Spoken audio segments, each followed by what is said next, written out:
l'on peut être chrétien et noir en même temps. Et je sais que c'est ma foi qui m'a conduite à une meilleure compréhension de mon identité en qualité, dans un premier temps en qualité d'être humain, puis en qualité de femme et particulièrement de femme noire. Pour moi, le fait d'être une femme, c'est une bénédiction. Et ça ne veut pas dire que je suis supérieure aux hommes. Je ne suis pas un homme. On reste différents physiquement, biologiquement, psychologiquement, on ne fonctionne pas de la même manière. Et je trouve que l'homme et la femme se complètent. Étymologiquement, le mot couple renvoie à l'idée de chaîne, de lien. Quand je décide de me mettre en couple avec quelqu'un, c'est que je décide de lier mon destin, ma vie, mon être, esprit, corps et âme. Enfin, cette différence culturelle-là peut rend la situation beaucoup plus complexe. Déjà, la vie à deux n'est pas quelque chose de simple. J'entends, oui, l'amour n'a pas de couleur, l'amour n'a pas Justement, encore une fois, pour moi, ça renvoie à l'état amoureux. Pas l'amour, il existe une paix noire, en ce sens que nous partageons certaines caractéristiques communes, comme par exemple le fait que nous pouvons subir du racisme de notre couleur de peau.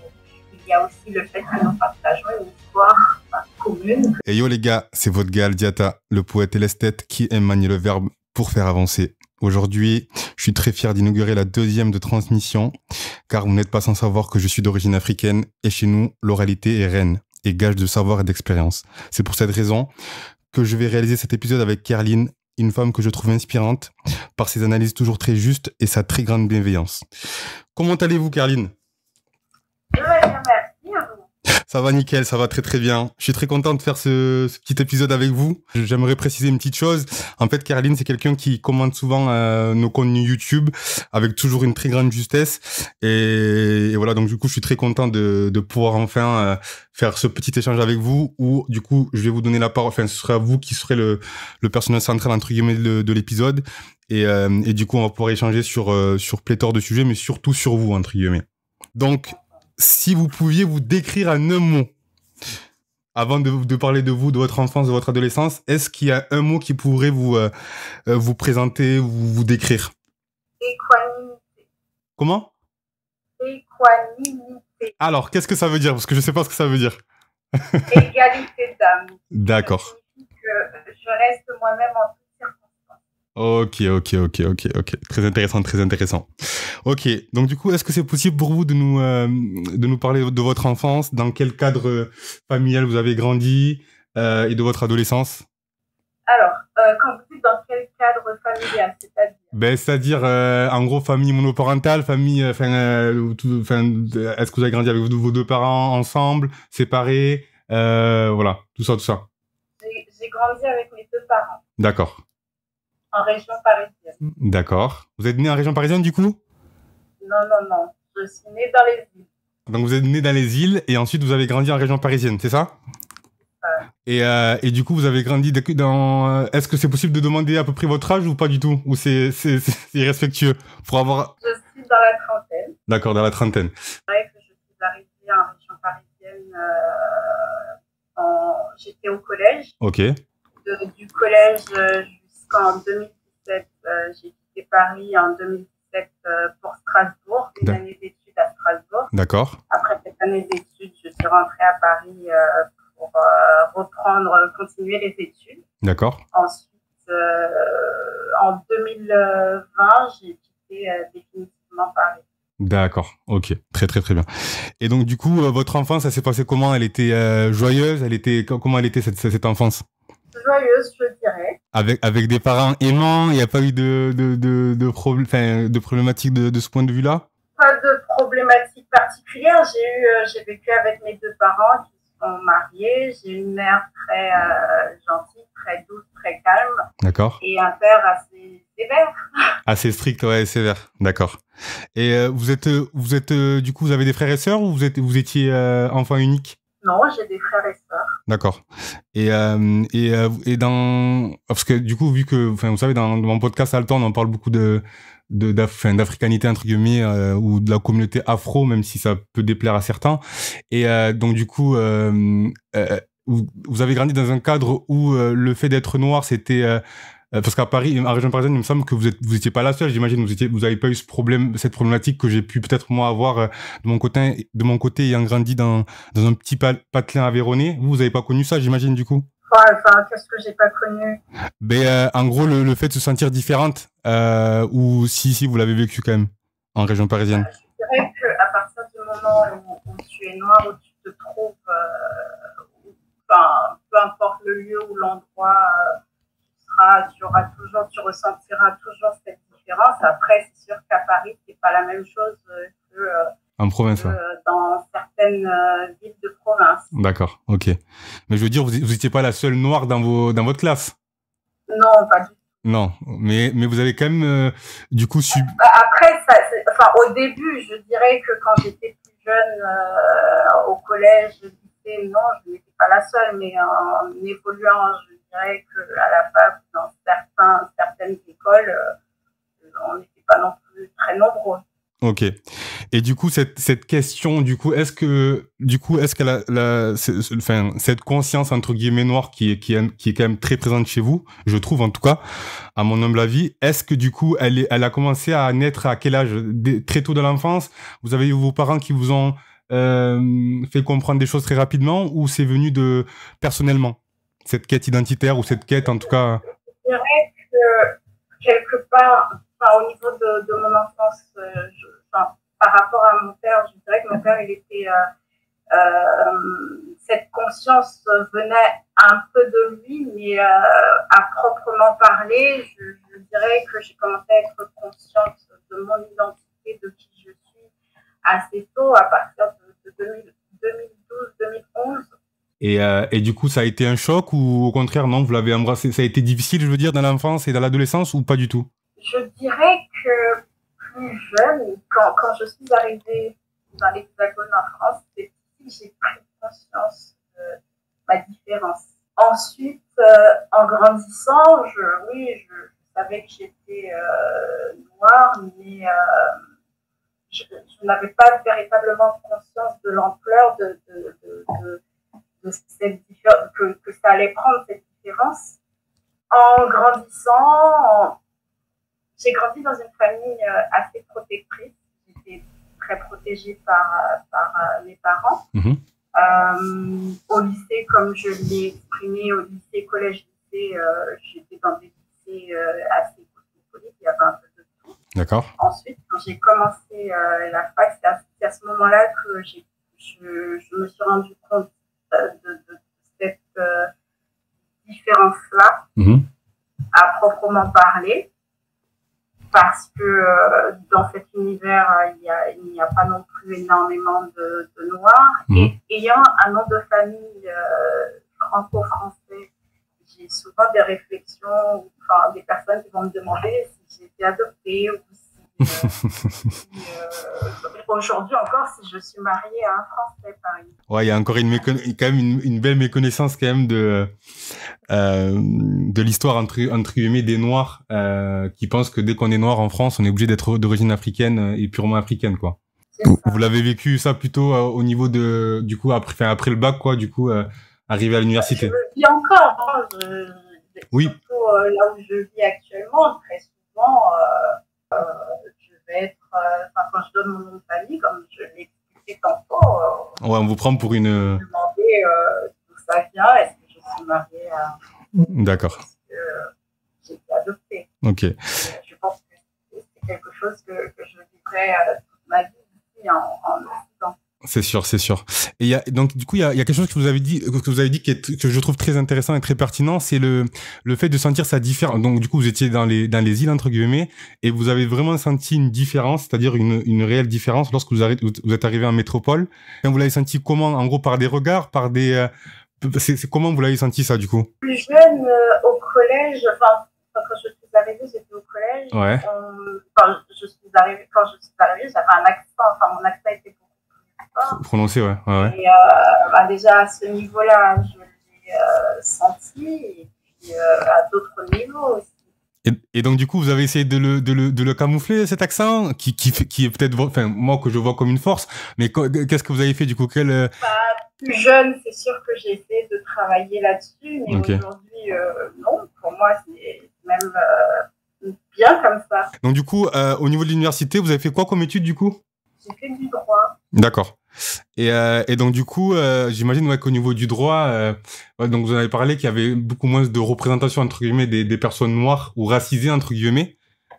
C'est plutôt noir ou racisé pour vous, ou c'est différent? Racisé, je veux dire, les populations maghrébines sont représentées ou un peu moins aussi?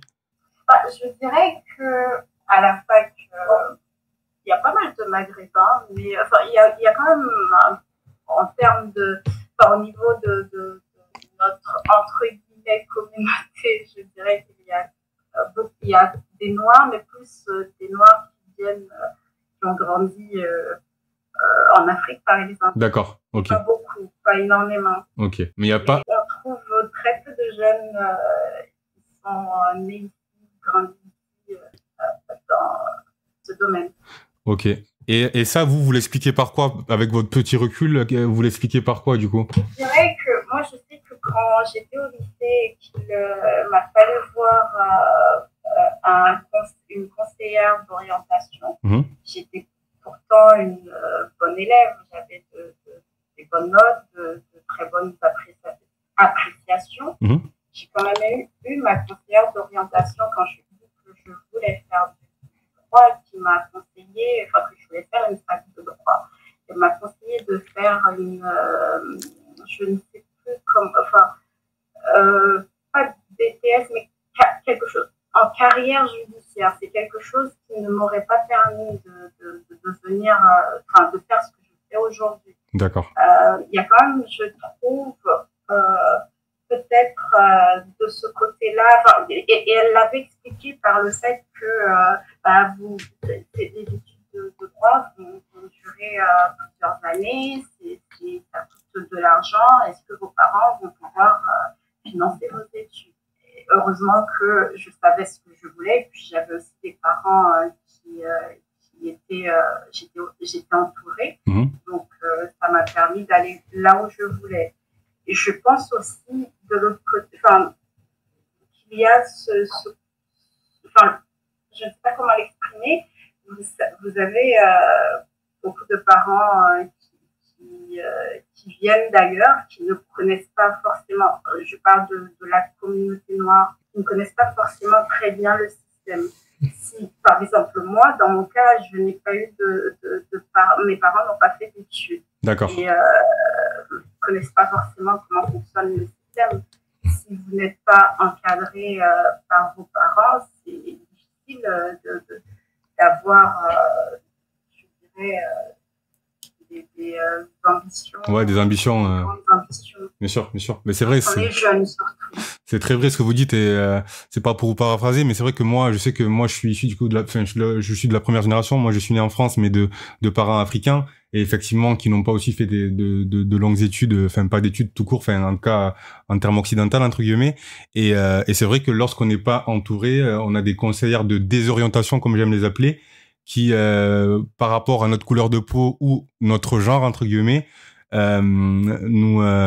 nous dirige vers des études qui ne sont pas forcément adaptées à nos désirs ou à nos ambitions, quoi. Donc c'est très... Qui nous ferme la porte parce que quand on est jeune, on ne sait pas forcément, enfin, on n'a pas véritablement conscience enfin, c'est difficile de savoir ce que l'on veut faire, vrai, où on voudrait être plus tard parce que à 17 ans, 16 ans, choisir une voie qui va nous engager toute la vie, c'est difficile. Et quand on n'a pas, enfin les parents eux-mêmes ne connaissent pas forcément le système, c'est extrêmement compliqué. Ouais, je suis d'accord.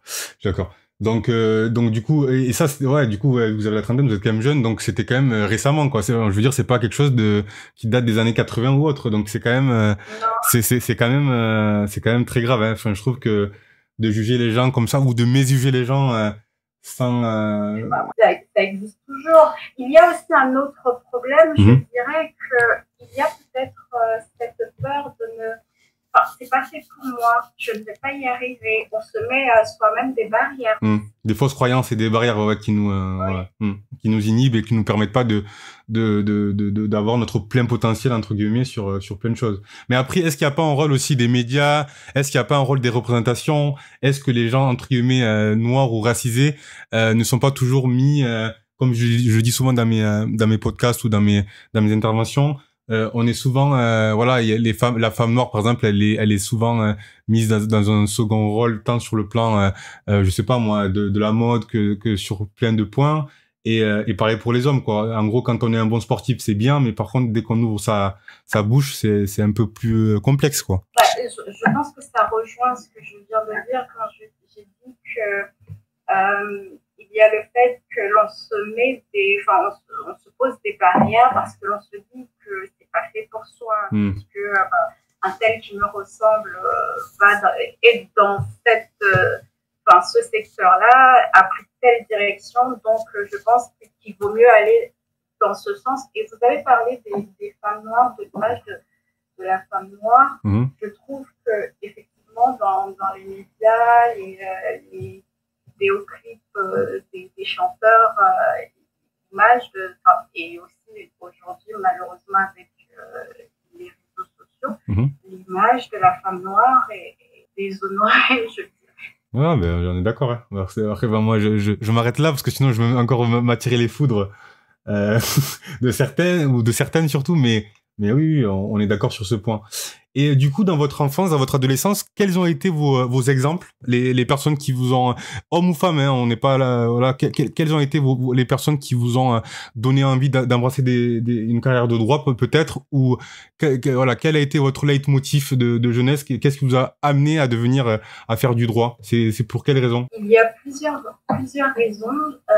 Premièrement, j'ai eu un père qui, certes, n'avait pas fait d'études, mais avait des ambitions pour ses enfants et qui a joué son rôle, je ne dirais pas à la perfection, parce que c'est un être humain qui est un être humain imparfait. Mais en tout cas, je dirais que c'est lui qui a déposé en moi cette envie de me surpasser. Je me rappelle que quand j'étais plus jeune, au collège et lycée, après chaque bulletin, chaque trimestre, quand il allait aux réunions parents pour recevoir les bulletins, c'était toujours c'est bien, mais tu peux mieux faire. Donc, ça me donnait aussi envie de me surpasser. D'accord. Et j'ai eu aussi l'exemple de mon grand frère qui était très sérieux à l'école. Et le droit, je dirais que j'ai un horreur, l'injustice. Initialement, je voulais être médecin parce que j'aime le côté prendre soin des autres. Mais en grandissant, je me suis rendu compte que ce n'était pas fait pour moi et je n'aimais pas les maths.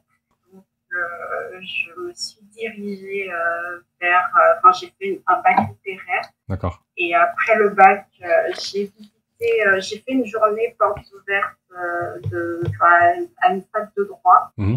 Il y avait parmi les invités des avocats, des juges, policiers, etc., qui m'ont bien vendu le droit. C'est comme ça que j'ai décidé d'intégrer une fac de droit. Ok. Donc vos images, elles sont plus, vos exemples sont plus familiaux qu'autres, que dans les médias ou dans des choses comme ça, quoi. Je n'étais pas, je n'aime pas la télé. Ah, ok. Ok. Donc, je pense que c'est peut-être pour ça aussi. Il y a aussi les livres, j'aimais lire. Et c'est dû aussi à ma personnalité. Je suis plutôt une personne, je dirais, en termes de personnalité, je suis une personne introvertie. Je réfléchis beaucoup. Introvertie, c'est différent de la timidité. D'accord. Je n'ai pas peur du regard des autres. C'est la définition de la timidité pour moi. D'accord. Je pense que mon introversion a fait que j'étais... je suis très tournée sur, je dirais, l'intérieur. je lisais beaucoup et je ne suis pas influençable, je dirais. Et c'est peut-être pour ça que je n'ai peut-être, enfin, je n'ai pas été influencée par les médias ou la télévision. Je ne sais pas. Ouais. Pas. Non, mais je vois. Mais après, vous avez quand même été influencé par vos lectures, j'imagine, quand même. Oui, non, mais quand je dis que je suis difficilement influençable, ça ne veut pas dire que j'entends par là que c'est pas. Enfin, quand j'ai une idée en tête, quand j'ai envie de faire quelque chose, même si on me dit que je ne vais pas y arriver, moi, si je suis sûre de mon idée, Oui, d'accord. Ok, d'accord. Après, oui, les livres que j'ai pu lire, les, les personnes que j'ai pu rencontrer aussi m'ont influencé. De toute façon, on est influencé Par son environnement. Oui. L'environnement. Bien sûr. Ok. Et du coup, là, vous me parlez de... Et du coup, en termes de croyances, de spiritualité, quelles sont les vôtres ou est-ce que vous avez des influences multiples dans quel cadre religieux vous avez grandi aussi? Alors, j'ai grandi dans une famille chrétienne, mais je suis quelqu'un qui a un esprit critique, qui a fait aiguisé, si vous voulez. Je pose souvent des questions qui dérangent. Et je sais qu'à une époque, en évoluant, en grandissant, j'avais des questions auxquelles les gens tout autour de moi, je parle de l'Église, des questions auxquelles ces personnes n'arrivaient pas à me donner de réponse. Et je me suis éloignée de cet univers pendant un certain temps. Et à un moment donné, j'ai fait ma propre quête et enquête, si vous voulez.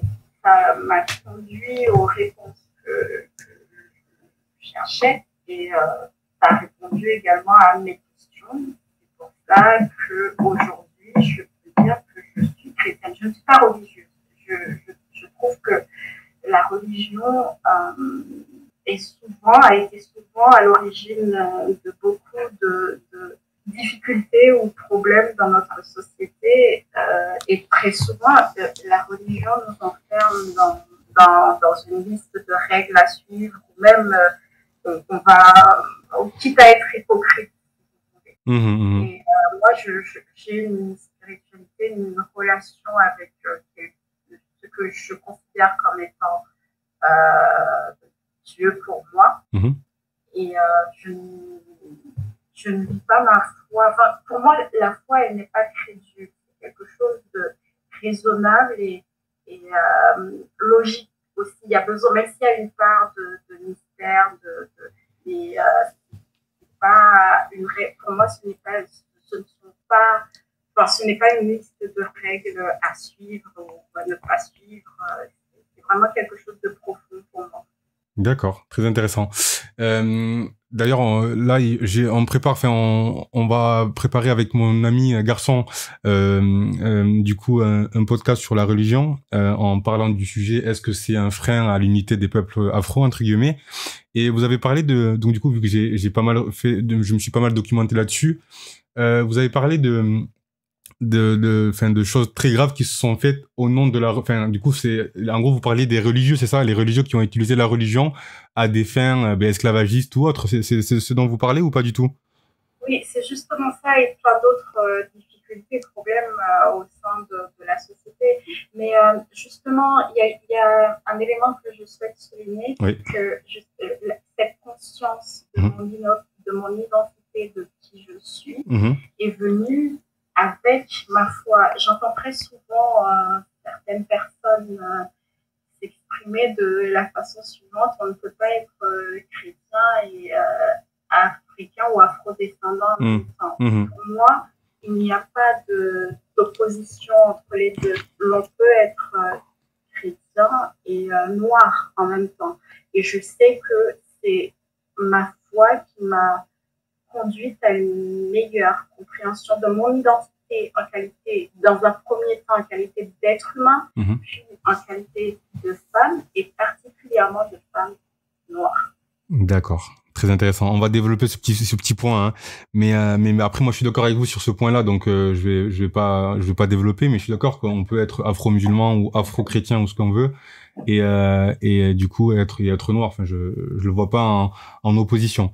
Mais du coup, c'est intéressant ce que vous dites là, parce que vous avez dit ça vous a permis en tant que femme, c'est-à-dire en quoi votre relation au divin, ou en tout cas en quoi votre spiritualité, plus que votre relation à la religion entre guillemets chrétienne, vous a donné des réponses sur votre féminité?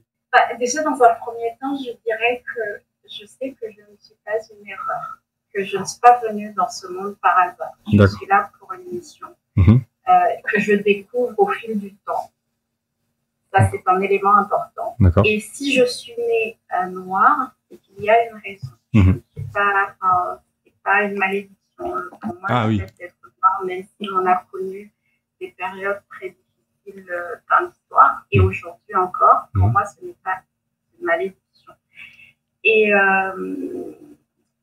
en qualité de femme, je dirais que pour moi, le fait d'être une femme, c'est une bénédiction. Et ça ne veut pas dire que je suis supérieure aux hommes. Je ne suis pas un homme.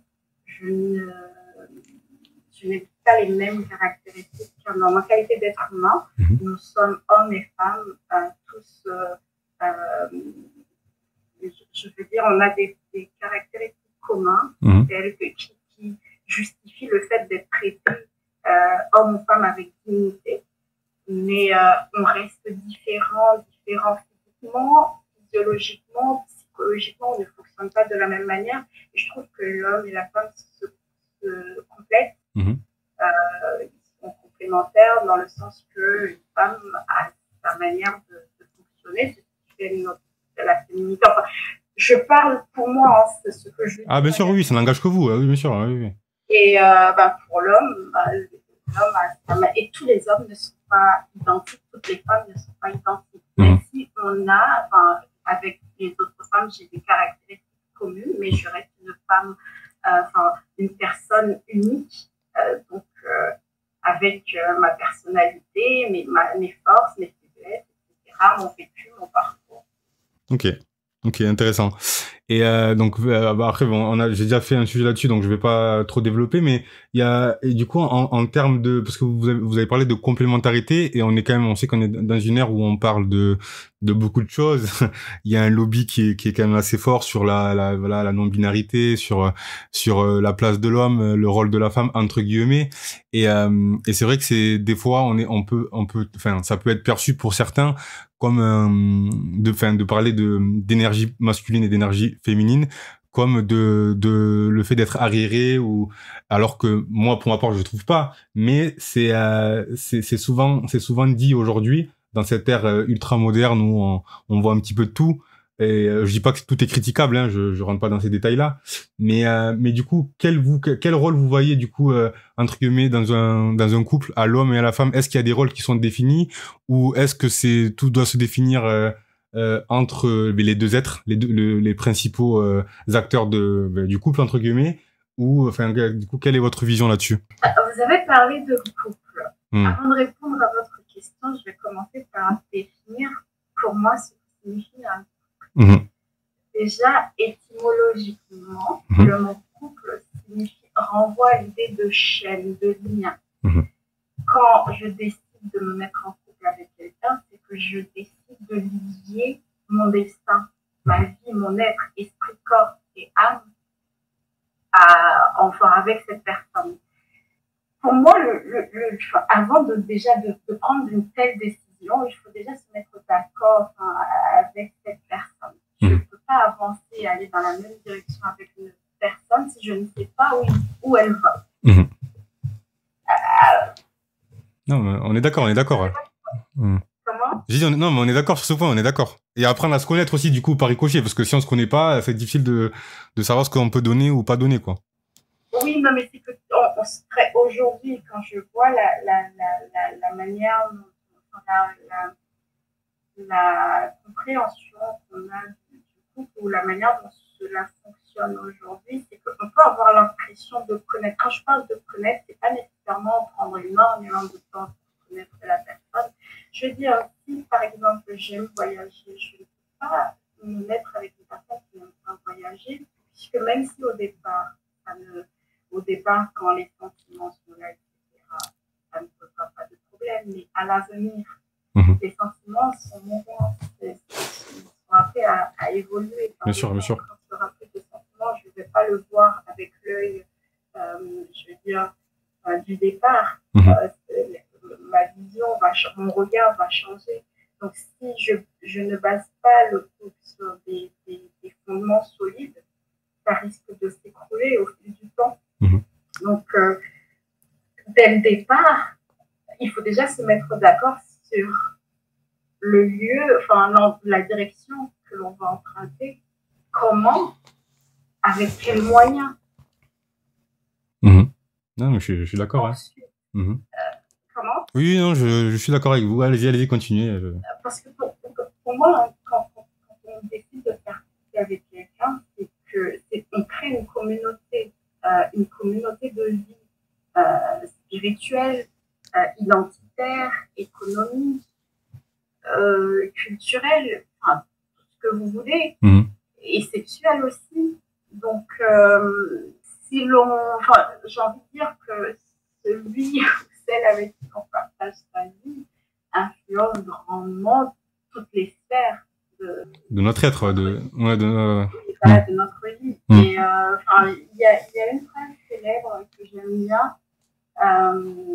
Oui, on dit que là où est ton cœur, là sera ton trésor. Donc, la personne avec qui tu partages, enfin, la femme ou l'homme partage sa vie, engage je veux dire, son être, corps, âme et esprit. Pour moi, c'est pas une décision à prendre à la légère. Et j'ai envie d'ajouter aussi que pour moi, selon ma vision, le couple, c'est comme une équipe de foot. Je ne connais pas très bien en foot, mais je dirais que dans une équipe, il y a plusieurs joueurs. Chaque joueur a son rôle. Il y a le défenseur, le capitaine. Oui, bien sûr, c'est ça, ouais, c'est ça. En somme, c'est ça. Ouais. Et chaque joueur a son rôle et aucun joueur n'est au-dessus. Enfin, je veux dire, moi, je joue mon rôle, je ne suis pas au-dessus de celui qui joue le rôle de défenseur. Bien sûr. Et vice-versa.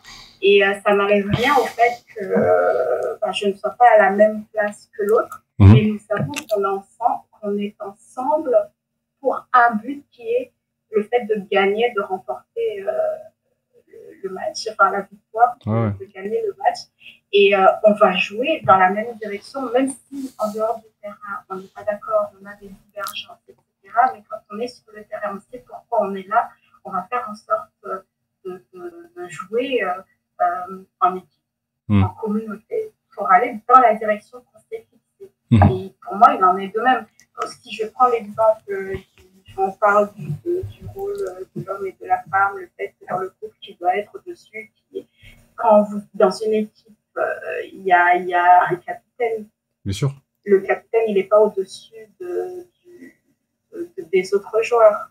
Il est juste là parce qu'il faut une structure. Je ne sais pas, même si on prend le cas du gouvernement ou de l'exécutif, par exemple, il y a le président et dans le gouvernement, vous avez le premier ministre et vous avez tous les autres ministres. Oui. Chacun a un rôle. Le premier ministre, il n'est pas au-dessus de tous les autres. Les autres ne sont pas assez subalternes.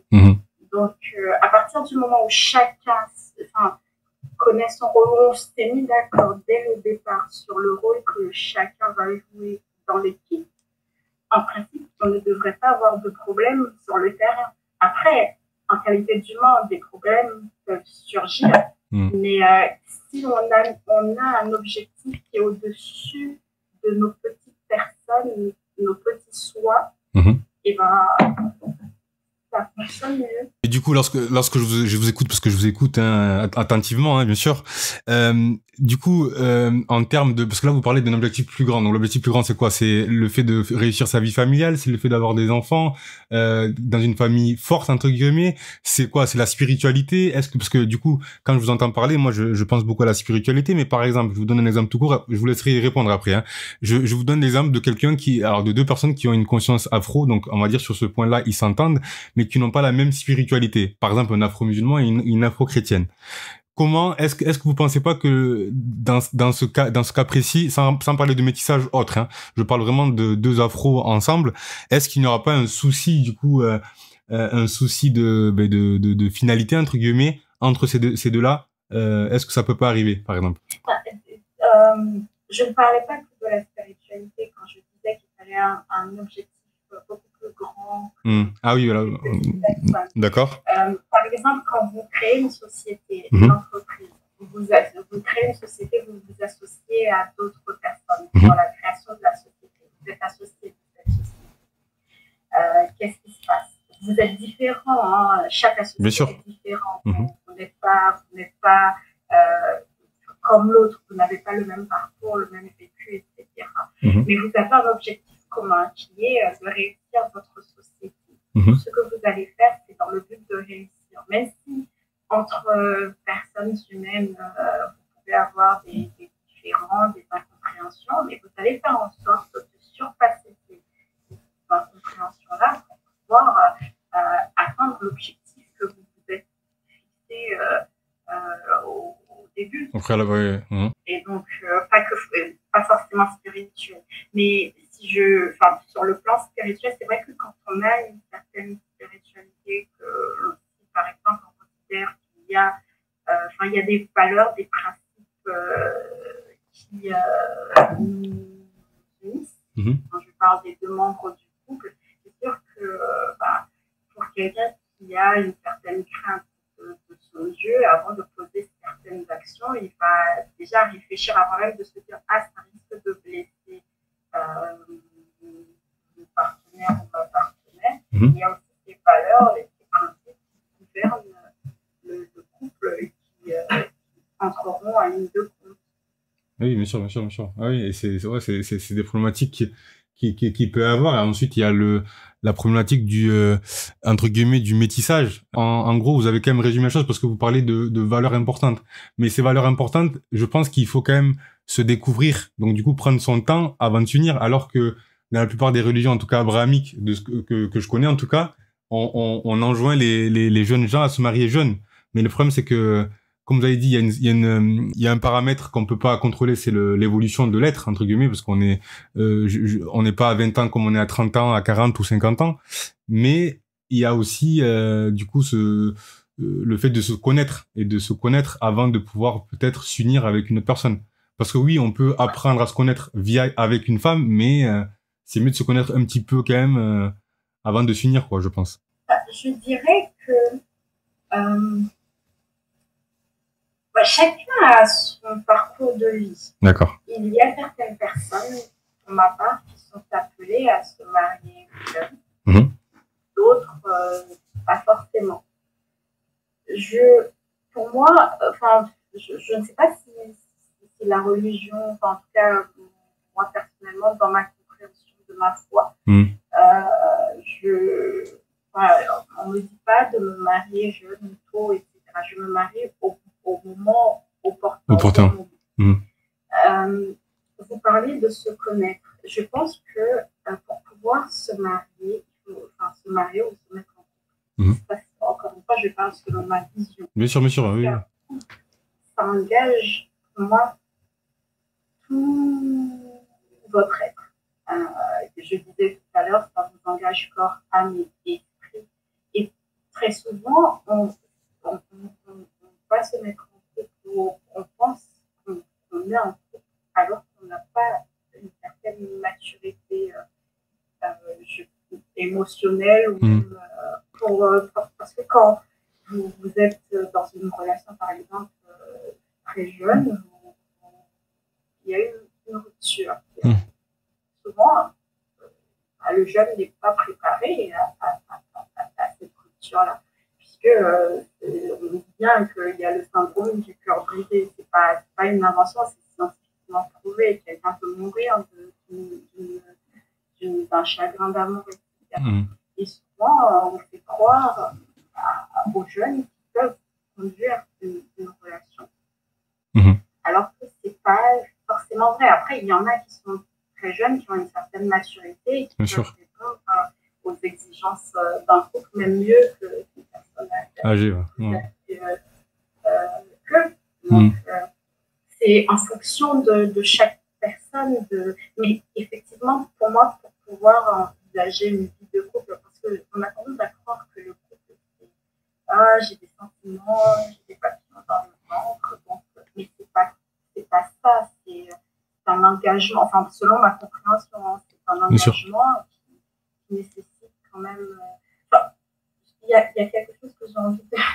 On peut tomber amoureux de n'importe qui, mais on ne peut pas aimer n'importe qui. On ne peut pas être aimé par n'importe qui. Ça veut dire quoi, ça? Il faut étayer, là, il faut... Je dirais que être amoureux, pour moi, c'est quand, justement, je parlais des papillons dans le ventre, l'état amoureux, c'est scientifiquement prouvé aussi que quand vous passez du temps avec une personne qui est agréable, etc., des émotions, des sentiments vont naître, vous allez vous sentir bien, il y a... la dopamine. De réactions chimiques, etc. Et puis, il faut penser que cette personne est parfaite, qu'elle est la personne qu'il vous faut, etc., que vous allez pouvoir surmonter tout, il n'y a que vous au monde, vous êtes dans un nuage, etc. Sauf que quand, au fil du temps, vous vous mettez avec cette personne, il y a la réalité, il y a le vécu de cette personne, la personnalité de cette personne. Et vous vivez ensemble, vous allez commencer à vous réveiller, vous rendre compte que les émotions et les sentiments sont mouvants. Je veux dire, on ne peut pas baser quelque chose d'aussi important que le couple que sur des émotions, des sentiments. C'est comme le sable, ça bouge. Et pour fonder un couple, il faut une base solide. Et c'est en cela que, pour moi, l'amour, c'est pas une question. On parle beaucoup de coups de foudre en matière de relations. Pourtant, de manière générale, quand on est frappé par la foudre, ce n'est jamais quelque chose de très bon. Très bon. Mais pourquoi ça devrait être différent dans le cadre des relations? Même nos langages en termes de relations, tomber amoureux, c'est comme si c'était quelque chose qui vous échappait. Certes, il y a cette part, je veux dire, dans la rencontre, il y a une part de mystère dans la rencontre de deux êtres. Mais ça ne suffit pas. Il faut prendre sa décision, son engagement, s'engager avec aussi raison. Voilà, mais vous m'avez devancé sur la question que j'allais vous poser. Donc, du coup, pour vous, l'amour n'est que raison, du coup? Enfin, j'ai dit le côté amoureux, ça a son importance. Bien sûr. Pas, on est d'accord.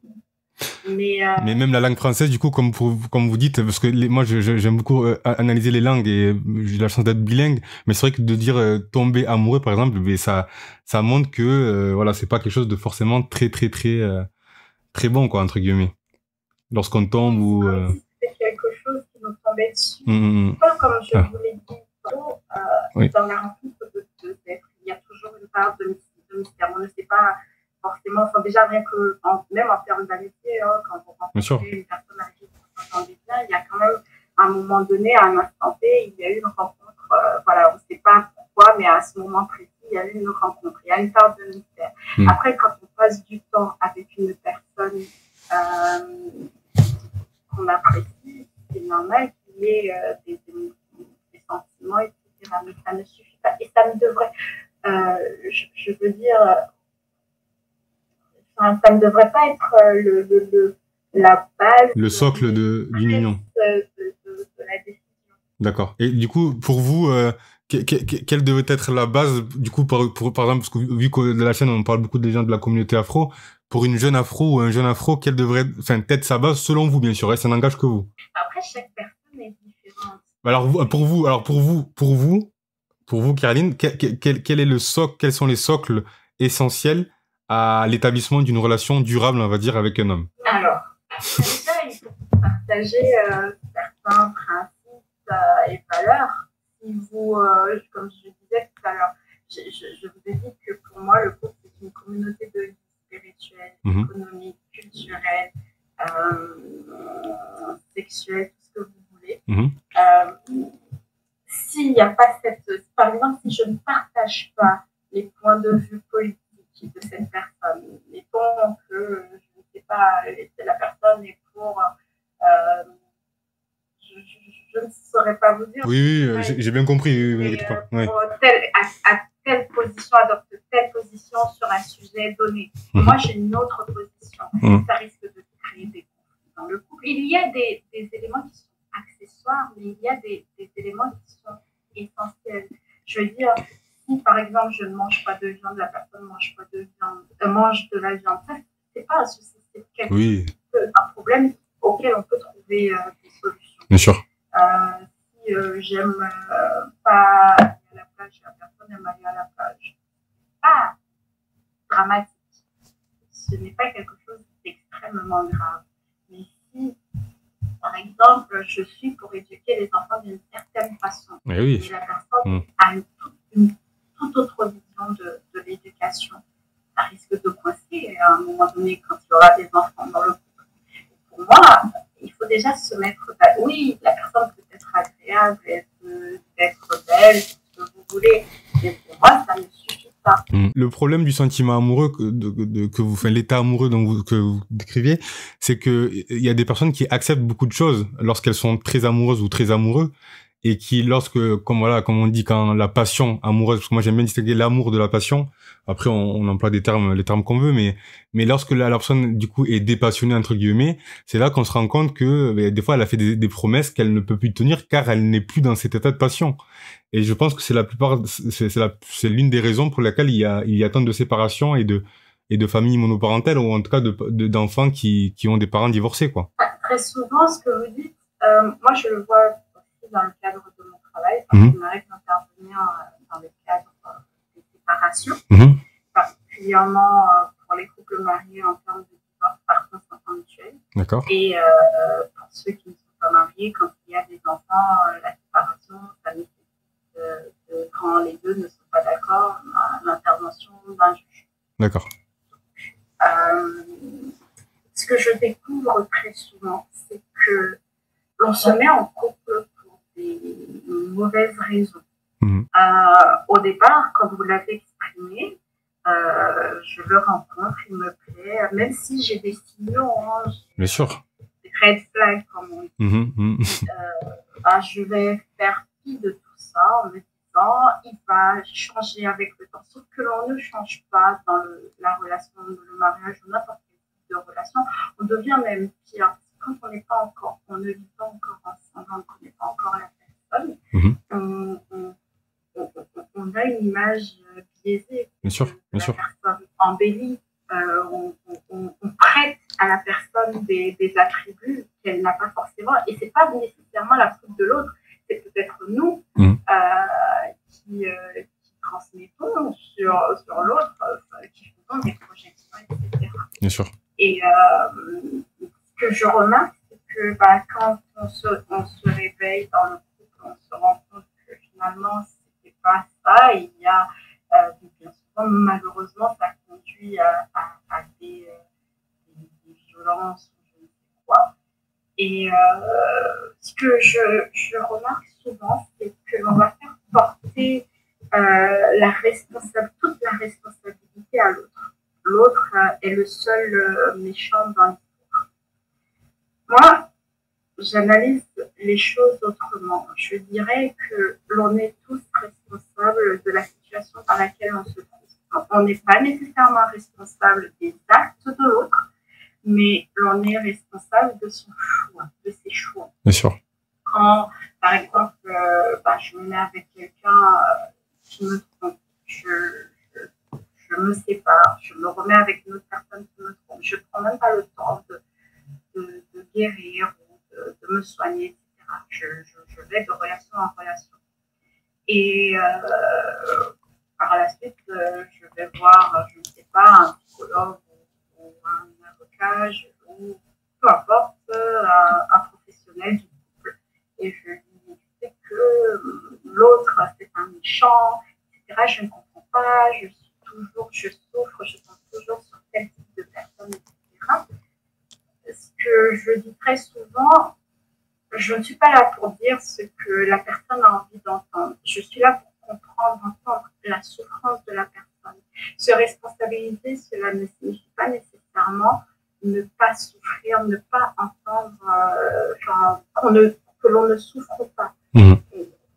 Mais ça permet justement de se poser, de réfléchir à la situation et de se dire pourquoi je me suis dirigée vers ce type de telle ou telle personne. Ne va pas chez, qui fait que je n'attire que cette catégorie de personnes. Et qu'est-ce que je peux faire pour ne pas aller dans cette direction à l'avenir. Mais encore une fois, je le répète, ça ne signifie pas que l'on ne souffre pas, ça ne signifie pas que l'on soit responsable des actes de l'autre. Mmh. Il y a quelque part une forme de responsabilité dans la manière dont on fait nos choix. D'accord. Ouais, c'est intéressant, c'est très intéressant ce que vous dites. Et je suis d'accord avec vous, hein, dans l'ensemble, je suis d'accord avec cette vision-là. Et ouais, du coup, j'enjoins du coup les gens à faire attention quand même à leur du coup à cette décision qui est quand même primordiale et je veux dire quasiment la plus importante de leur vie. Parce qu'après, c'est des enfants qui peuvent en souffrir et ça peut créer entre guillemets un cercle infini de personnes. Du coup, enfin, pour moi, pas toutes, hein, c'est pas tout le monde qui se sépare parce qu'ils ont un manque entre guillemets, mais souvent il y a des enfants qui ont vécu dans des schémas familiaux un petit peu dysfonctionnels entre guillemets et qui ensuite reproduisent la même chose à leur tour. Donc, je pense que c'est important d'être un couple fort. Effectivement, il y a ce côté. C'est pour ça que je disais que ça ne signifie pas que l'on ne souffre pas. Et je pense qu'effectivement, il faut aussi prendre en compte le vécu.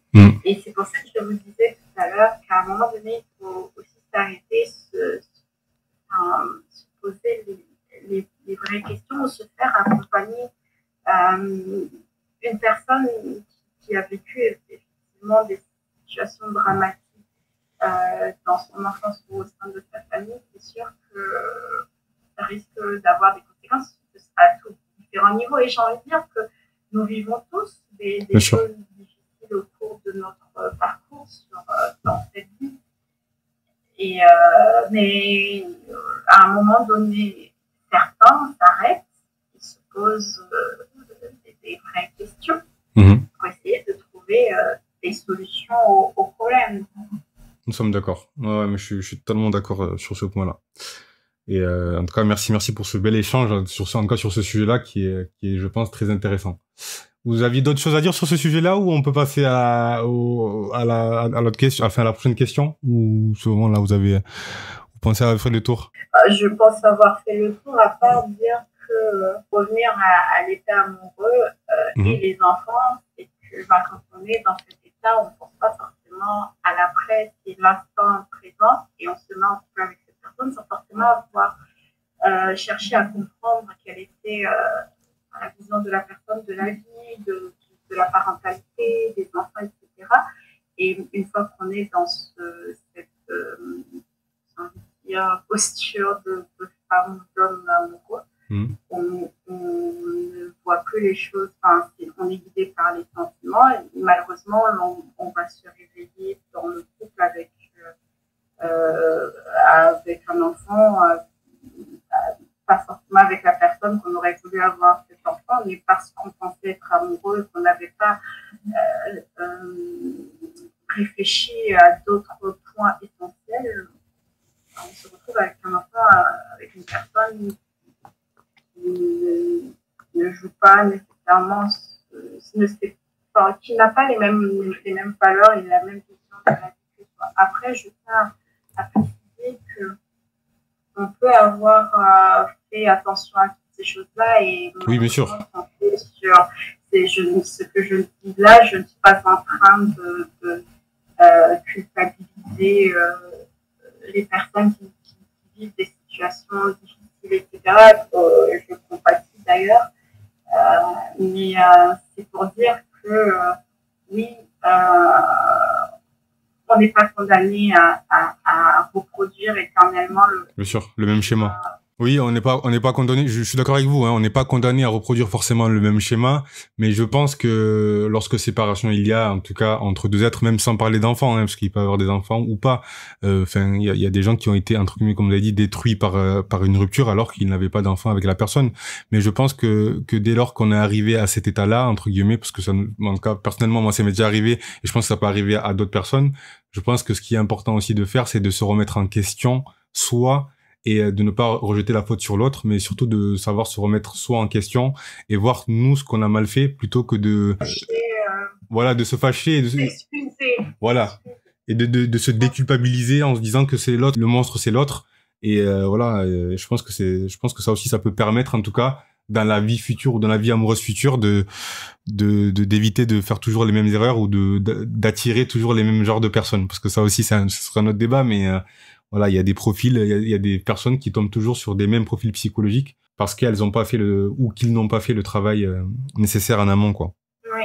Non, mais je suis totalement d'accord. Je voulais quand même vous reposer une dernière question, mais du coup, là, quand je vous écoute, et après on passera aux dernières questions, mais quand je vous écoute, j'ai l'impression que du coup, pour une personne pour une afro en tout cas consciente de son africanité, parce que tous les afros ne sont pas conscients voilà, de leur, ou voilà, ils ont pas envie, ils ont le droit.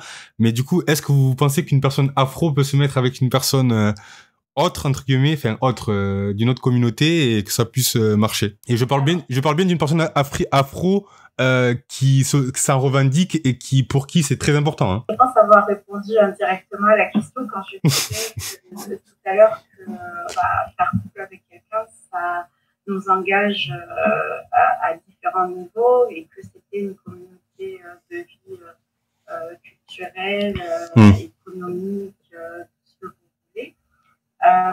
Je dirais déjà que le choix, c'est quelque chose déjà de personnel. Je ne vais pas imposer ma vision aux autres, mais je vais commencer par dire qu'il y a des couples mixtes qui peuvent fonctionner, mais je trouve que le fait de se mettre avec une personne qui ne partage pas, cette différence culturelle-là peut rendre la situation beaucoup plus complexe. Déjà, la vie à deux n'est pas quelque chose de simple. J'entends, oui, l'amour n'a pas de couleur, l'amour n'a pas de... Justement, encore une fois, pour moi, ça renvoie à l'état amoureux, pas l'amour au sens engagé. Oui, bien sûr, bien sûr. On s'engage, il faut avoir conscience que cette différence culturelle-là, ça va avoir des conséquences au quotidien dans le couple. Donc, c'est pas rien. Non. Pour ma part, moi, je ne vais pas dire aux gens ce qu'ils doivent faire. Chacun fait selon ce qu'il ou elle recherche, mais je pense que moi, personnellement, que c'est pas un point à prendre à la légère. Bien sûr. Non, mais ok, très bien. Après, moi, j'ai déjà développé mon avis, donc je veux pas le. Mais c'est vrai qu'entre temps, il a quand même un peu évolué, mais j'entends en tout cas ce que vous dites et je pense que après moi, comme j'expliquais avec mon acolyte Yohan, j'expliquais que il y a pour certaines personnes, par exemple, la religion a un socle tellement important qui peuvent du coup si ils décident d'en faire l'un et l'autre hein, bien sûr les deux êtres d'un couple leur socle de vie, mais je pense que malgré les différences qu'ils peuvent rencontrer sur leur mode de vie ou sur leurs origines, je pense que ça peut marcher. Mais effectivement après ça dépend voilà de la place qu'on met à la je dirais que peu importe déjà même lorsque vous vous mettez avec une personne qui est issue de la même communauté que Oui, c'est À compliqué. mon sens, vous avez grandi dans deux familles différentes. Bien sûr, bien sûr, bien sûr. Vous avez eu deux éducations différentes. Et vous avez deux personnalités différentes. C'est déjà complexe. Quand on se met avec une personne qui est issue d'une autre culture, c'est une autre forme de complexité. Donc, pour moi, le côté, oui, l'amour n'a pas ci, l'amour n'a pas ça. J'ai envie de dire l'amour n'est pas crédule, c'est pas quelque chose. Ah non, mais on est d'accord, hein. On est d'accord sur ce point, mais je veux dire, la religion peut être un socle pour certaines personnes, et là je parle bien de religion vraiment pour des gens qui sont pratiquants, hein. Je parle pas de religion de personnes spirituelles plus que pratiquantes, mais par exemple des personnes qui sont pratiquantes, je pense que eux, dans leur dogmatisme, entre guillemets, ils peuvent s'y retrouver quand même, un peu plus facilement que d'autres. C'est sûr que le fait d'être issu de la même, de partager la même foi, c'est quelque chose qui vous unit, mais pas totalement. Ouais. Comme je dis, chacun a sa vision des choses. Moi, je n'imposerai pas mon avis à ce propos aux autres, mais je pense que c'est un élément à ne pas prendre à la légère. Ah oui, non, mais je suis bien d'accord. Mais du coup, si je vous écoute, il faut être endogame, du coup. Il faut être endogame avec quelqu'un de la même culture que nous. Et après, tout le monde n'est pas appelé à l'être, hein. Tout le monde, certaines personnes. Moi, en fait, ce qui me dérange dans le fait de se mettre avec d'autres personnes, c'est que quand ce choix est fait pour des raisons... oui, de complexe ou autre. Oui, c'est par exemple, je veux avoir des enfants d'une certaine catégorie. Oui. Ou, ça arrive souvent dans les gens de la communauté afro quand même. Hein. Oui, voilà, ce type de femmes. Pour moi, je veux dire, d'ailleurs, quand j'entends ce type de discours, je me dis, celle avec qui cette personne ou celui avec qui cette personne partage sa vie, c'est dégradant pour lui ou elle d'entendre dire que ah ben, je me mets avec vous pour... C'est pas que dégradant pour je veux dire, les femmes qui sont issues de du même milieu que cette personne en question. Je pense que c'est dégradant aussi pour la personne avec qui il ou elle est. Partage sa vie, oui, bien sûr. Non, mais je suis d'accord. Le fait de réduire la personne à telle catégorie, j'entends souvent, oh, les femmes noires, c'est comme ça, ah, les femmes blanches sont d'une certaine façon. On ne peut pas réduire toutes les femmes, je veux dire, toutes les femmes noires ne se ressemblent pas. Bien sûr. Ne se ressemblent pas. Certes, il y a des caractéristiques communes, mais je veux dire, on a chacune sa personnalité, sa manière de vivre sa féminité, etc. Mais c'est choquant d'entendre, personnellement, quand j'entends ce type de discours, je me dis tellement bas. Oui, mais après ça démontre. Après Frantz Fanon, il en parle très bien hein, dans Peau noire masque blanc. Mais ça après le truc c'est que par exemple, vous savez, moi je fais des podcasts et c'est vrai que des fois on est obligé de généraliser, mais on généralise pas pour stigmatiser. Enfin moi en cas pour ma part en tout cas, j'essaie de généraliser parfois pour qu'il y ait un avancement. Et ça, des fois, c'est mal compris. Donc, je profite de ce podcast pour le préciser. Quand on dit les femmes noires ou les femmes de la communauté, on n'est pas là pour stigmatiser nullement. Hein. Enfin, je pense que les gens de la chaîne l'ont compris. Mais non, je sais que vous parlez pas de nous, mais du coup, j'en profite pour préciser parce que c'est souvent on nous targue de réduire la femme noire à telle ou telle caractéristique ou à telle ou telle chose, alors que c'est pas du tout le propos des podcasts qu'on fait. Ou voilà, il faut pas s'arrêter à un petit short et dire que on résume la femme à telle ou telle chose. Le short, c'est juste pour donner envie aux gens de regarder le podcast en entier. Et non, donc voilà. J'avais saisi, mais je veux dire, de toute façon, je veux dire que toutes les femmes, peu importe leur milieu, d'où elles viennent, on a des caractéristiques communes. Déjà, on partage le fait que physiquement, on a le même type on se ressemble. Oui, bien sûr. Il y a différents types de morphologie. Physiologiquement, nous vivons des choses similaires. Et puis, en termes de psychologie, de mode de fonctionnement, nous avons aussi des caractéristiques communes. Après, il y aura d'autres éléments qui viendront s'ajouter à tout ce que je viens de dire. Par exemple, l'éducation, le milieu différents éléments. Ce qui fait que, oui, certes, quand on dit les femmes noires, j'entends, il y a des points communs, etc. Mais moi, je parlais surtout. Oui, mais j'ai bien compris. Vous parlez des gens qui stigmatisent les femmes noires voilà, en justifiant leur métissage. Oui, ou même d'autres types de femmes, hein, qui vont dire, ah, bah, telle femme, c'est comme ça. Et, enfin, je veux dire, c'est tellement. Réducteur. C'est très réducteur de dire ça. Non, non, mais je l'entends et j'ai même fait la remarque parce que là, mon ami a fait une vidéo. J'ai dit, arrête de catégoriser. Arrête de catégoriser les gens parce que c'est pas le cas. Enfin, je veux dire, faut faire attention à pas catégoriser les gens voilà, je sais pas moi, par le fait de lire. Par exemple, on va dire les blancs, c'est les blancs qui font telle ou telle chose, les noirs qui font telle ou telle chose. C'est très faux. On est des êtres complexes et différents et il faut accepter. Et c'est pas une couleur de peau qui nous définit, en tout cas. Donc, je suis complètement d'accord avec vous sur ce point. Je disais que l'on n'est pas par nature défini par une couleur de peau ou mais malheureusement, à un moment donné de l'histoire, les hommes ont malheureusement commis des ignominies, des atrocités, des choses qui n'auraient pas dû avoir lieu et qui ont eu lieu et qui ont laissé des traces, des conséquences que l'on va retrouver dans différentes communautés. J'entends souvent que la communauté noire n'existe pas. Il n'y a pas de communauté noire en France. Je tiens à rebondir sur ce propos. Pour moi, une communauté, c'est quoi? C'est un groupe d'individus qui partagent des caractéristiques, valeurs communes. Et dire que la communauté noire n'existe pas en France, c'est faux dans le sens que même si l'on n'est pas tous identiques, c'est comme la communauté asiatique, il existe une communauté asiatique, même si les Chinois et les Japonais ne sont pas identiques à tout niveau. Donc, il existe aussi une communauté noire en ce sens que nous partageons certaines caractéristiques communes, comme par exemple le fait que nous pouvons subir du racisme du fait de notre couleur de peau.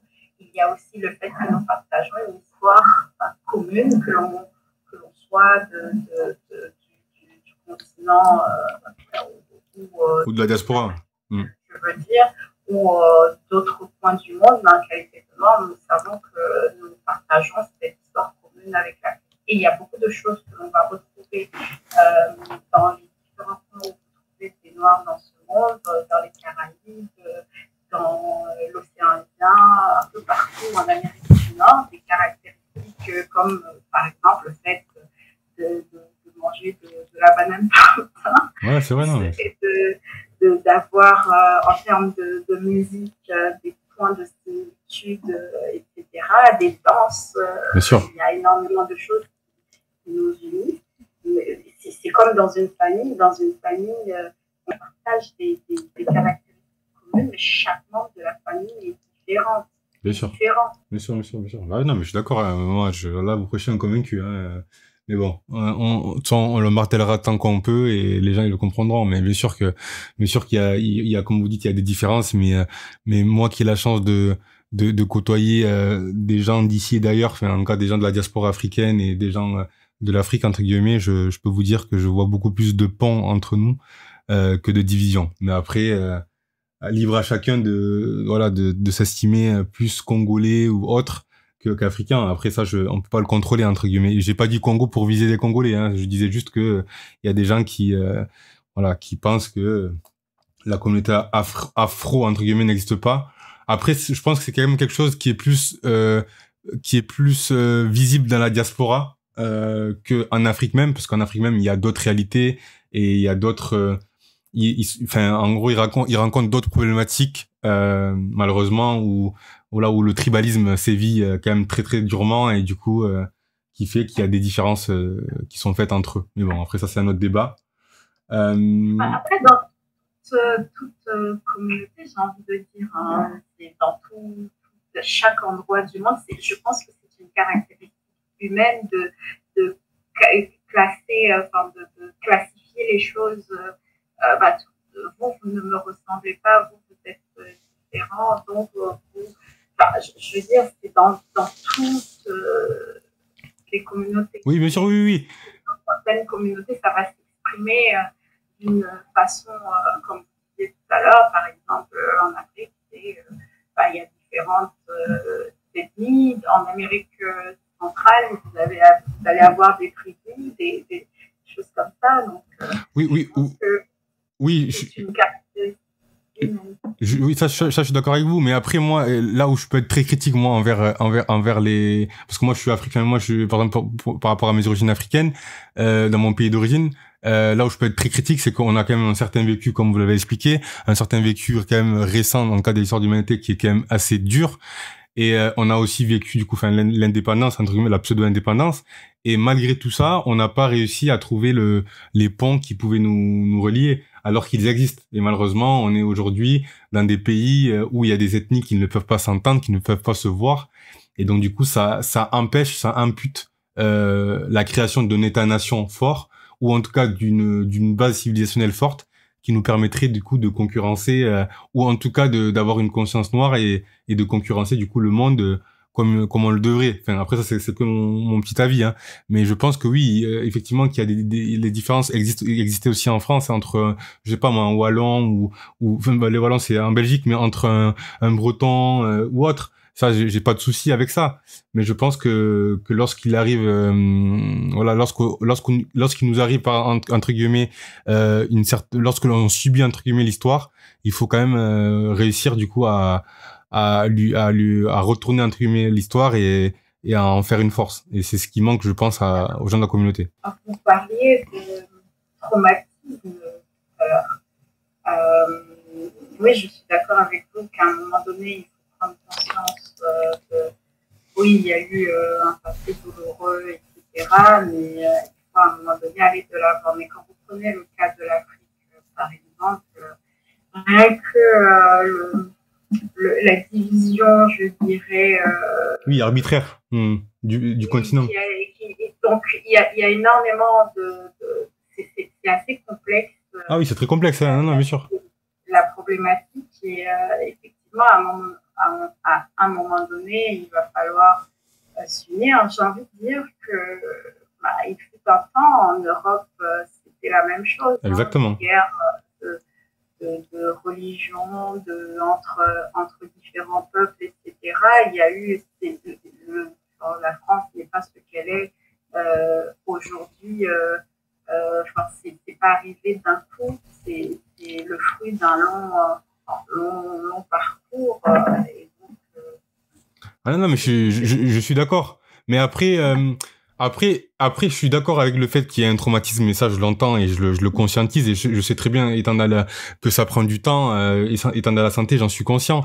Mais ce que je veux dire par là, c'est que, à un moment donné, aujourd'hui, il y a des gens qui ont travaillé, on connaît quand même, on sait très bien comment c'était avant, du coup, 1884, 1885 et la conférence de Berlin.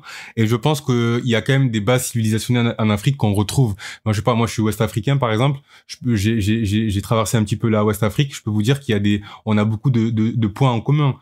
Donc, du coup, qu'est-ce qui nous empêche, avec la connaissance de notre histoire et de ce qu'on est, de recréer des bases civilisationnelles. Alors peut-être pas de retirer les pays comme ça d'un coup, mais de savoir que voilà, il y a des zones où voilà, il y a eu un berceau commun. Pareil pour la Centrafrique, pareil pour l'East Afrique, pareil pour l'Afrique du Sud. Donc je pense qu'à un moment donné, l'Africain est aussi responsable de son présent et de son futur. Parce que oui, on a eu enfin, je veux dire, il faut quand même qu'on arrête de toujours, oui, ok, on a eu notre histoire, mais je dis pas que voilà, ça laisse des traces, et je sais que ça prend du temps. Mais allez, il faut commencer maintenant. Les indépendances, c'était il y a 70 ans. Je suis d'accord avec vous que on ne peut pas rejeter, comme je disais tout à l'heure, dans le couple, il faut à un moment donné se responsabiliser. Exactement. Encore une fois, moi, je ne peux pas parler de géopolitique, si vous voulez, mais le problème est très profond. C'est sûr que vous disiez tout à l'heure que les personnes qui sont en Afrique n'ont pas les mêmes réalités que nous, dans le sens que vous et moi, aujourd'hui, on est en train de parler d'un sujet qui, pour le papy ou la mamie ou le jeune qui vit dans un village qui ne sait même pas ce qu'il va manger. Ah oui, non. C'est pas... On est d'accord. Qui ou elle va penser. Mais non, non, c'est vrai, c'est vrai. Non, non, mais effectivement, il y a aussi un état de fait qui ne permet pas la chose. Effectivement, moi, en Guinée, par exemple, dans mon pays d'origine, les gens, voilà, comme vous dites, ils mangent un repas par jour. Donc, je veux dire, ils ont d'autres réalités et c'est d'ailleurs pour ça comment ça s'appelle, je l'appelle le cimetière de la Méditerranée ne cesse de croître. Parce que eux, ils ont d'autres réalités et pour eux, voilà, il y a l'Eldorado, en tout cas occidental, voire français, qui est toujours prégnant. Mais je veux dire que, à un moment donné, il faut quand même se responsabiliser et essayer de conscientiser aussi cette jeunesse au fait de rester chez soi, entre guillemets, et d'essayer d'investir chez soi, ou en tout cas à celle qui est un peu plus instruite, entre guillemets, et d'arrêter de toujours venir en Occident pour ne jamais retourner en Afrique. Parce que sinon, moi, je suis né en France, mais j'ai quand même cette conscience, en tout cas cette volonté de demain, pourquoi pas aller dans le pays de mes parents, parce que je précise, c'est pas vraiment mon pays dans le sens où j'y ai jamais vécu, mais c'est un pays en tout cas, c'est un continent qui m'est cher de par mon histoire et de par ce que je suis, quoi. Mais bon, après. J'interviens Ouais. en droit des étrangers et il y a un constat, enfin une réalité. Vous parliez du fait de traverser la Méditerranée, etc. Mais la plupart du temps, ces personnes qui traversent la Méditerranée, c'est pourquoi? Parce que souvent, il y a des guerres. Oui. Il y a la misère. Comment? La misère aussi, ouais, il fuit la misère, quoi. Il fuit la misère. La misère, c'est souvent créée par des instabilités politiques, ouais. Des hommes politiques Bien sûr. N'ont pas de conscience, je dirais, patriotique, si vous voulez, et qui ne mettent pas. Je veux dire, le but de tout être humain, c'est de pouvoir vivre décemment, pouvoir manger, avoir déjà les besoins primaires Bien sûr. sont assouvis, etc. Si je ne peux pas me nourrir, je ne peux pas me nourrir mon enfant, le pays dans lequel je vis ne m'offre rien. C'est l'impression qu'on a. Pourtant, il y a énormément de choses. Je ne suis jamais allée en Afrique, mais je m'intéresse aussi beaucoup au continent africain. Déjà, en termes de richesse, l'Afrique n'est pas pauvre. Non, non. En matière première, il y a ce qu'il y a. Faire, etc. Mais ça ne peut pas se mettre en place comme ça. Et puis, il y a le fait aussi qu'on donne l'impression, souvent, les gens qui sont en dehors du pays vont donner l'impression à ces personnes que la seule issue possible, c'est de partir, de venir en Occident. Donc, moi, ce qui me choque souvent, c'est que quand je vois que certaines personnes sont capables de dépenser des milliers d'euros pour venir ici vivre dans des conditions très précaires. Non, je suis complètement d'accord. Et moi, c'est vrai que là, je vais en Guinée et que je leur dis de rester en Guinée et de construire la Guinée de demain, ils me disent que je suis leur ennemi et que je ne veux pas leur bonheur. Donc, j'abonde dans votre sens. Non, c'est vrai après, il y a aussi le fait que on a des parents qui sont pour la plupart ouvriers, en tout cas en France, ou pas plus, ou très peu plus, et qui lorsqu'ils vont en Afrique, montrent un semblant de richesse ou un apparat de richesse qui dessert beaucoup aussi, Mais après ça c'est compliqué, mais c'est une réalité aussi, quoi. Donc j'enjoins aussi les gens de France d'arrêter de vendre du rêve, de vendre du rêve aux Africains alors que leurs réalités en France sont tout autres, quoi. Du coup, on va arriver aux dernières questions. Quel est votre plus grand, alors regret, je sais pas, il y en a ils aiment pas trop ce terme. En tout cas, votre plus grand regret ou apprentissage dans votre vie, dans votre vie, voilà, jusqu'alors. Et ensuite, on ira à notre question, mais là, quel est votre plus grand regret, pardon. Quel est votre plus grand regret, le plus grand regret de votre vie? Alors, il y a un an, si on m'avait posé la question, j'aurais répondu de manière positive en disant, voilà, mon regret, c'est ça. Mais depuis, aujourd'hui, non, j'ai envie de dire que j'ai décidé de ne pas vivre, regarder derrière moi. D'accord. J'ai décidé de regarder vers le futur et vivre l'instant présent. Ok. Ce qui est passé, je n'ai plus de pouvoir dessus sur ce qui est passé. J'ai donc décidé de ne plus regarder. Alors, je vais modifier ma question. je vais modifier ma question. Alors, quel a été votre plus grand apprentissage?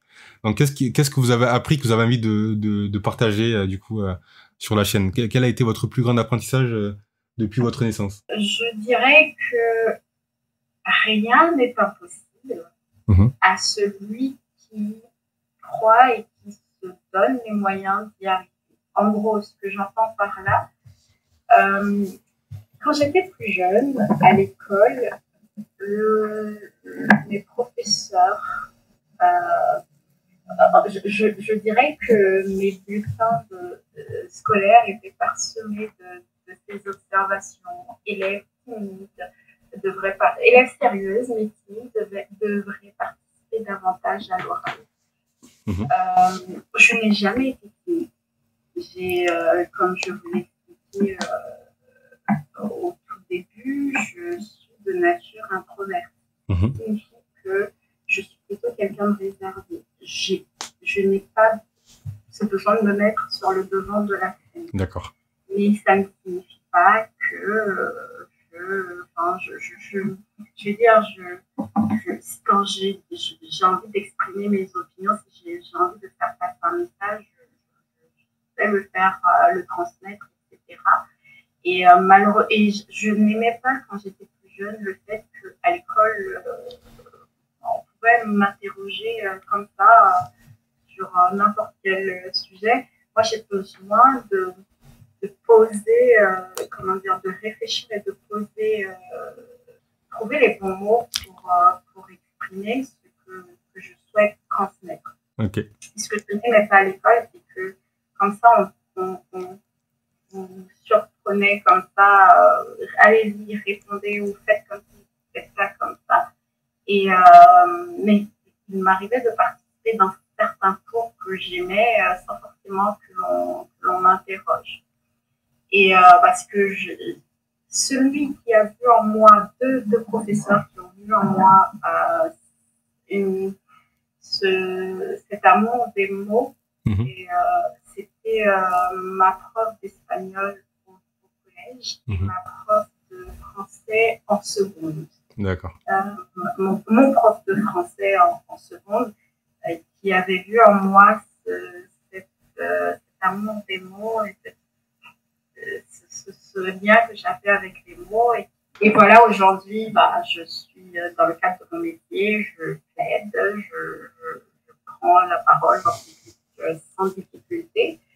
Et j'ai participé à des concours d'éloquence. Voilà. Non, mais c'est très bien. Mais du coup, en fait, du coup, votre plus belle réussite, là, vous me l'avez donné, là, du coup, un peu. Où il y a autre chose? C'est pas une réussite pour moi. Vous parliez ouais, l'apprentissage. L'apprentissage, okay. C'est que très souvent, ce que j'ai appris par là, c'est que les gens peuvent, si vous écoutez, on dit de vous, on peut vous faire croire que vous êtes d'une certaine façon alors que vous ne l'êtes pas. Pas vraiment. On peut vous poser une étiquette et si vous n'êtes pas en capacité de rejeter ce que l'on dit de vous, vous pouvez intégrer justement D'accord. ces choses et après vous allez croire que ce que l'on dit c'est vrai et que vous êtes comme ça, vous devez agir comme ça. Donc oui, en gros, ne pas se laisser définir par les autres, mais se définir par soi-même et pour soi-même. D'accord. Et du coup, votre plus belle réussite, c'est laquelle? Moi, j'aime pas trop le mot réussite. Pourquoi? C'est pas que je n'aime pas, c'est que le sens que l'on donne à ce mot ne me plaît pas. Aujourd'hui, réussir, c'est en gros bien gagner sa vie. Non. Moi, je parle de votre réussite à vous, hein. Selon votre point de vue à vous, quelle est votre plus belle réussite? Je parle pas selon ce qu'on nous donne comme sens de réussite financière ou autre. Non. C'est quelle est votre plus, ça peut être, c'est pas forcément par rapport professionnellement, hein. Ça peut être autre chose, une réussite, quelque chose dont vous êtes fier. Que vous êtes fier d'avoir fait ou d'avoir réussi, quoi. Je dirais premièrement, non mais je sais pas j'ai voulu préciser parce que je sais que oui. La réussite, et j'ai le travail, un bon salaire, j'ai la petite maison, D'accord, ok. Pour moi, c'est beaucoup plus grand. Je dirais déjà, dans un premier temps, ma plus grande réussite, c'est le fait de m'être réconciliée avec moi-même, D'accord. mon identité. Ensuite, c'est aussi le fait je dirais, d'avoir trouvé le bonheur, pas dans des choses éphémères que je peux perdre à tout instant. Ce que je dis là, peut-être que ça va paraître particulier ou bizarre pour certaines personnes. Moi, je pense que même au milieu des épreuves, des difficultés, on peut être heureux, comme son bonheur sur des choses à avoir, je dois faire ça, etc. On est dans cette quête de performance et on ne vit pas l'instant présent. Et pour ma part, je pense que j'ai trouvé le vrai sens de ma vie. Même si je ne connais pas l'avenir, je ne sais pas où je serai demain, je pense avoir trouvé le sens de ma vie. Et pour finir, en termes de réussite, je dirais que le fait d'avoir pu offrir à mon père mon titre d'avocat, dans le sens que je sais que quand il était plus jeune, il voulait faire des études, il n'a pas pu. Parce que tout simplement, il a perdu son père assez jeune. Et son rêve, c'était de faire des études.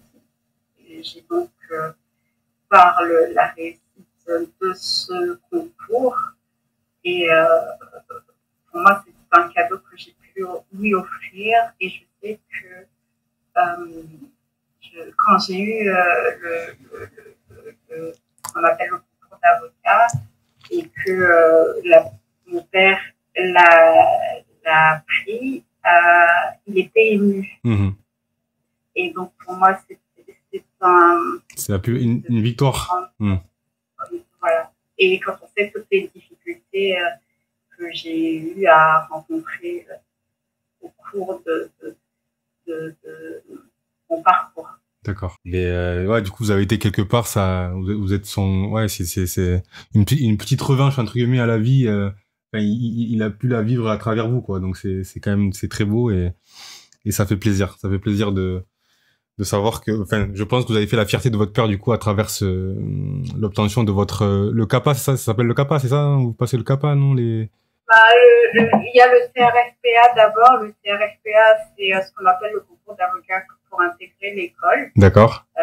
Enfin, il faut qu'on ait d'abord ce sésame, là, ce passeport. D'accord. Et une fois qu'on a le passeport, on intègre l'école. Oui. On fait la formation sur, moi je dis que 2 ans, même si je redis que c'est 2 mois, mais c'est 2 ans. Et à l'issue de la formation, on passe les examens de sortie de l'école et on obtient ce qu'on appelle le CAPA, le certificat d'aptitude à la profession d'avocat. D'accord, ok, très bien. Merci de la précision. Mais écoutez, en tout cas, c'est magnifique. Et du coup, pour finir, est-ce que vous auriez un dernier message alors nous, voilà, moi dans le podcast, je m'attelle à faire des échanges pour la jeunesse entre guillemets. Donc, est-ce que vous avez un petit message à la jeunesse, un petit mot de fin avant de clore du coup cet épisode qui a été très intéressant? La jeunesse de manière générale ou la jeunesse afro? Afro, ben là, là vous mettez voilà des épines. La jeunesse, on va dire la jeunesse afro, La jeunesse afro, je dirais que quand on vit en Occident, il est vrai que l'on peut être confronté à énormément de difficultés, ce fameux plafond de verre, mais il y a aussi l'opportunité. Il n'y a pas que du négatif. Il y a des opportunités. Il faut toujours se rappeler que des dons et des talents ont été placés en vous ou en nous. Je ne sais pas si je peux m'inclure. Vas-y quand même. Donc, j'ai envie de dire, ne donner ou ne laisser personne vous faire douter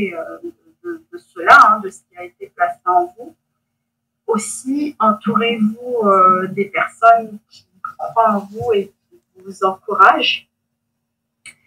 Je pense que l'on a besoin des autres d'une certaine façon. On a tendance à dire que l'on est indépendant, etc. Moi, je pense que personne n'est indépendant à proprement parler, dans le sens que l'on a tous besoin de l'autre. On a besoin les uns des autres. Parce que pour avancer, déjà être un être communautaire, hein, un être de relation, donc on a besoin des autres, mais on ne doit jamais laisser les autres nous définir. Voilà, je parlais du plafond de verre qui existe ici dans cette société dans laquelle on évolue, mais il n'est pas incassable. Il n'est pas incassable. Il faut, j'aime pas le terme il faut, mais se donner les moyens il faudra le casser. Et pour le casser, cela nécessitera du courage, de la détermination, la persévérance. Mais c'est possible, ce n'est pas impossible. Donc, allez-y, battez-vous. Mais une dernière chose, état de cause, j'ai envie de dire, demeurer humble, toujours humble. D'accord. Mais écoutez, en tout cas, c'est magnifique, c'est parfait. Donc du coup, merci beaucoup pour cet échange magnifique. Merci à vous. C'est normal, ça a été très intéressant, très instructif, en tout cas pour ma part, et je pense que pour les gens qui nous écouteront. Du coup, je vous mettrai un lien en description, je mettrai le site du coup de Caroline du coup en description, les amis. Voilà, si vous voulez échanger avec elle, je vous mettrai aussi son profil Instagram. Et comme ça, si jamais vous avez des questions, si vous voulez lui parler, dans le respect bien sûr et dans la bienveillance, n'hésitez pas, et je pense qu'elle vous répondra avec grand plaisir. Une pensée pour les déprimés, oppressés, les opprimés, ceux qui veulent décompresser. J'aimerais pas molly, pour ralentir ceux qui sont pressés, stressés, pour dépêcher ceux qui ne veulent pas s'empresser. J'aimerais pas molly.